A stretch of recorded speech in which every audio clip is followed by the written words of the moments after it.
रघुबीरा जपत निरंतर हनुमत बीरा संकट ते हनुमान छुड़ावै मन क्रम वचन ध्यान जो लाए। नमस्कार मित्रों, आज चर्चा करेंगे सृष्टि की संरचना की। कल हमने बात करी कर्म की महत्ता की, आज चर्चा करेंगे सृष्टि की संरचना की। तो ये सृष्टि की संरचना अध्याय 14 में जो बहुत महत्वपूर्ण श्लोक हैं उनके बारे में विवेचन करेंगे। पहला है 14.2, उसके बाद चर्चा करेंगे 14.3 और 4, उसके बाद चर्चा करेंगे 14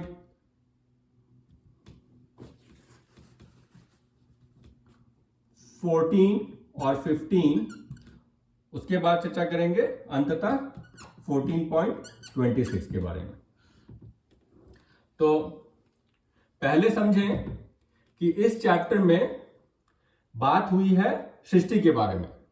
इदम ज्ञान उपाश्रित्य मम साधर्मम आगता सर्गेपि नोपजायन्ते प्रलये न व्यथन्ति च। इदम ज्ञानम, इस ज्ञान को जो प्राप्त कर लेगा, सर्गेपि नोपजायन्ते प्रलये न व्यथन्ति च, वो सृष्टि के समय न जन्म लेगा, न प्रलय के समय वो प्रताड़ित होगा।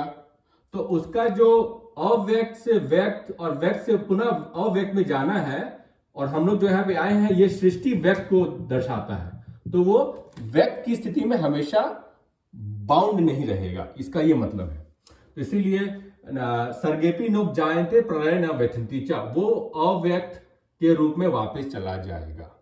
तो कैसे चला जाएगा, पहले समझना है कि व्यक्त होता क्या है। व्यक्त ही सृष्टि को दर्शाता है। तो इसके बारे में प्रभु ने कहा है, मम 14:3 और 4, मम योनिरम अहद ब्रह्म तस्मिन् गर्भधाम्यम संभव सर्वभूतानां ततो भवति भारत सर्व योनिषु कौन्तेय मूर्तयः संभवन्ति या तासाम ब्रह्म महद योनिरहम बीज प्रदा पिता। इसका मतलब है सर्व योनिषु कौन्तेय, जो एक क्रूसिबल समझ लो या यूट्रस समझ लो, जिसमें सारा गेम चल रहा है। तो मम योनिरम अहद ब्रह्म तस्मिन् गर्भ दधाम्यम, गर्भ जो है वो प्रकृति है, महद ब्रह्म या फिर प्रकृति वो गर्भ है जिसमें बीज प्रदा पिता, बीज को जो इंप्रेग्नेट कर रहे हैं वो है जीव भूत। ठीक है, तो जीव भूत जो है या आत्मा बोल लो, वो आती है इस महद ब्रह्म में। और ये इसके जो वॉल्स हैं उसको आप समझ लो गुणा, सत्व, रजस और तमस। तो जब आत्मा को मम योनिरम अहद ब्रह्म तस्मिन् गर्भ दधाम्यम, उसके गर्भ में डालते हैं जीव भूत को, सर्व योनिषु कौन्तेय मूर्तयः संभवन्ति, सारे जीव भूत योनि डिफरेंट प्रकार के योनिस में जन्म लेते हैं। तो इस प्रकार से अव्यक्त आत्मा व्यक्त सृष्टि में आती है, कैसे बनकर, जीव भूत बनती है पहले, तो उसके बाद वो आत्मा योनियों में उतरती है। तो डिफरेंट प्रकार के जानवर, पशु पक्षी, पेड़ पत्ते वनस्पति वैसी चीजें बनाती हैं। तो महाभूत से बना जीव भूत, जीव भूत से बने पशु प्राणी। ठीक है जी। अब उसके बाद देखिए, यदा सत्वे प्रवृद्धे तु प्रलयम याति देवृत 14:14, यदा सत्वे प्रवृद्धे तु प्रलयम याति देवृत तद उत्तम विदाम लोकान अमलान प्रतिपद्यते रजसी प्रलयम गत्वा कर्म संगीषु जायते तथा प्रलयस्तमसी मूढ़ योनिषु जायते तथा तमसी मूढ़ योनिषु जायते। तो जो सत्व के एक्सेस में रहेगा वो ऊंचाई के लोकों में जाएगा। जो 7 लोकों की बात हुई है, तो सबसे नीचे के कौन से लोक हैं? भूलोक, भूअरलोक, स्वर्गलोक, ये 3 लोक सबसे नीचे के हैं, और मैक्सिमम लोग इसी लोक में घूमते रहते हैं। पर जो सत्व की एक्सेस में रहेगा, यथा सत्वे प्रवृद्धे तु प्रलयम याति देवृत, प्रलय के समय जिसमें सत्व की एक्सेस होगी वो ऊंचाई के लोकों में जाएगा। वो वैकुंठ लोक में नहीं जाएगा, परंतु वो ब्रह्मलोक से ऊपर चला जाएगा। माफ कीजिएगा, वो ब्रह्मलोक से ऊपर वैकुंठ लोक में नहीं जाएगा, परंतु वो ऊपर के लोकों में चला जाएगा, जो है जनलोक, तपलोक, महरलोक, सतलोक, उन लोकों में चला जाएगा, क्योंकि उसमें सत्व की एक्सेस है। तो उसमें क्या नहीं है? उसमें रज नहीं है और उसमें तमस नहीं है। जिसमें रज और तमस है वो नीचे के 3 लोकों में रहेगा। यदा सत्वे प्रवृद्धे तु प्रलयम याति देवृत तदुत्तम विदम लोकानाम अलाम प्रतिपदिते रजसी प्रलयम गत्वा। रजस जिसमें है, प्रलय मतलब अंतकाल, अंतकाल रघुपरपुर जाई जहां जन्म हरिभक्त कहाई। रजसी प्रलयम गत्वा कर्म संगीषु जायते। जिसमें रजस ज्यादा है प्रलय के समय, अंतकाल के समय, वो कर्म संग से जुड़ा हुआ है, इसीलिए वो कर्म योनि में वापस आएगा। कर्म योनि मतलब भूलोक, कर्म योनि मतलब भूलोक, पृथ्वीलोक, वहां पे कर्म होते हैं, कर्म को बर्न करना उसका मेन मोटिव है। और तथा प्रलय तमसी मूड योनिषु जायते, जिसमें तमस ज्यादा है, तथा प्रलय तमसी, प्रलय के समय तमस जिसमें ज्यादा है, मूड योनि। मूड योनि क्या हो गया? पशु योनि जो है वो मूड योनि है।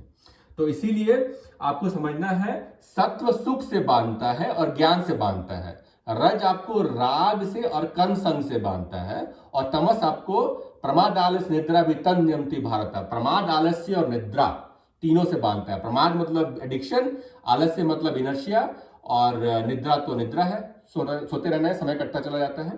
तो इसीलिए वो जो है रज और तमस वो नीचे के 3 लोकों में है, सत्व ऊपर के 3 लोकों में है। लेकिन तब क्या करें जब आपको सत्य से भी ऊपर जाना है, जब आपको सत्व रजस तमस तीनों गुणों को तोड़ना है तो उसके बारे में अंत में उन्होंने कहा है, माम चायो अभ्य विचारण भक्ति योगेन सेवते सगुणान संतीतः ब्रह्म भूयाय कल्पते।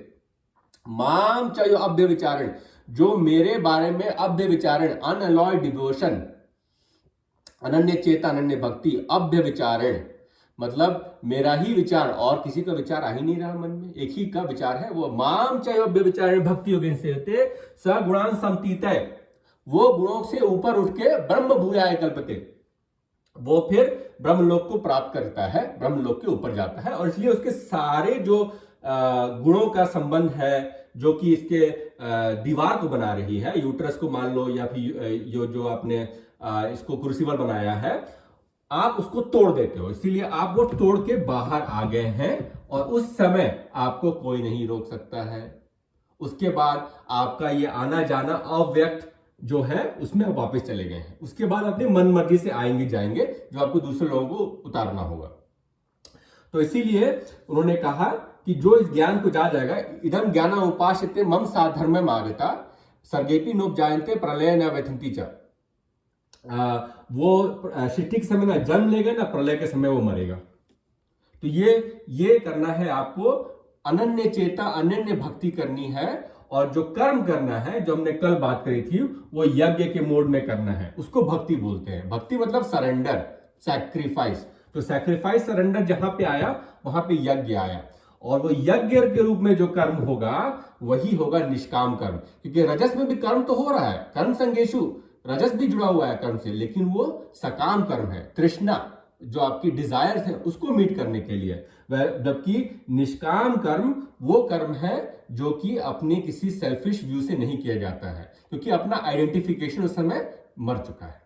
तो मित्रों, इन शॉर्ट इसमें मैंने आपको बताया कि सृष्टि में जो व्यक्त है वो सृष्टि कहलाती है, वो टेम्पररी है। उस समय आप आते हैं जीवभूत बनकर, आत्मा बनकर, और फिर जब वो इम्प्रेग्नेट होती है महद ब्रह्म में या फिर महाप्राण में या प्रकृति में, तो वो विभिन्न प्राणियों का, पशु पक्षियों का रूप लेकर उसको सर्व योनिषु, सारे योनियों में वो आत्मा घुसी रहती है। और फिर उसको जो ऊंचाई की योनियां हैं वो मनुष्य बनते हैं, रज से जो प्रधान है, और जो तमस से प्रधान है वो पशु बनते हैं। इसीलिए मानव शरीर मिला है तो ये गारंटी नहीं है कि अगली बार भी मानव ही मिलेगा। हरकतें अगर खराब रहेंगी तो पशु फिर बन सकते हैं, और फिर से काम स्टार्ट करना पड़ेगा, क्योंकि अव्यक्तादिनी भूतानी व्यक्तम मध्यानि भारता व्यक्ता निधान नन्य तत्र का परिदेवना। अव्यक्त से व्यक्त में आए हो, व्यक्त से अव्यक्त में चले जाओगे, तो इसीलिए किसका शोक कर रहे हो। लेकिन व्यक्त में बहुत देर के लिए ट्रैप हो सकते हो अगर रजस गुण और तमस गुण से ऊपर नहीं उठे तो। इसीलिए यह ध्यान रखना है कि गुणों का बैलेंस होना चाहिए, सत्व की ओर जाना है, और अंत में गुणातीत हो जाना है। माम चायोभ्य विचारण भक्ति योगेन सेवते, भक्ति योग में लगे रहो। और अगर अभ्य विचारण आपको अनअलॉयड डिवोशन है, अनन्य चेतन अनन्य भक्ति है, तब आप जरूर ईश्वर प्राप्ति कर पाएंगे। जय श्री राम। तपस्वी राजा जिनके काज सकल तुम साजा और मनोरथ जो कोई लावे सोई अमित जीवन फल पावे।